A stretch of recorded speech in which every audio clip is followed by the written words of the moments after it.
Sony isn't the most hyped up company at MWC 2018, but you do have to give them credit for pushing the boundaries on what's possible in a smartphone.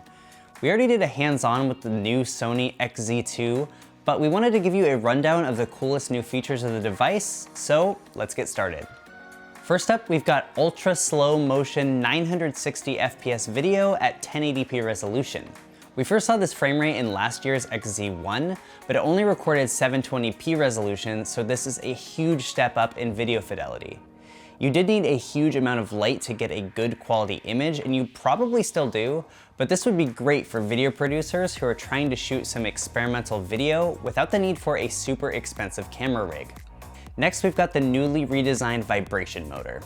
Sony is using a new proprietary algorithm which analyzes the audio data from your movies, music, and games to help you become more immersed in the content.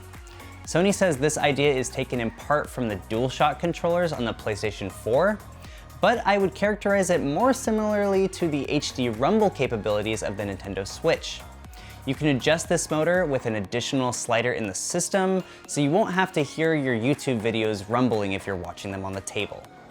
Third, we've got an updated 3D imaging feature. The XZ1 gave us the ability to scan people's faces with the back camera to create a 3D model, but the XZ2 is making this even easier with the addition of the front camera. You only have to pass the phone by your face a few times to get an accurate model of yourself, and Sony says this iteration should have more detail as well. You can still use the back camera to scan other objects, and you can bring any of these models into programs like Blender, Maya, and Unity to use as assets in your projects. Even though this is a pretty niche feature, it could be really valuable for 3D-oriented creatives. Next, we have the ability to record 10-bit 4K HDR video. Now this is pretty crazy because we're just now getting this feature in high-end mirrorless bodies like the Panasonic GH5 that I'm recording on right now.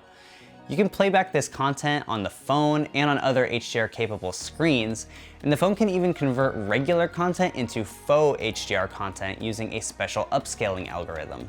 It's also certified to play official HDR certified shows from streaming services like Netflix, Amazon Prime Video, and YouTube. That means there's finally a device to compete with the Razer phone in terms of streaming fidelity. Lastly, we've got front-facing speakers with a built-in DAC for high-resolution audio. Now, Sony did remove the headphone jack on this phone, but that DAC and front speaker combo will hopefully make you feel better about needing to use a dongle for wired listening. It also supports high-res Bluetooth codecs like aptX HD, so as long as you're using supported Bluetooth headphones, you should get some great sound quality.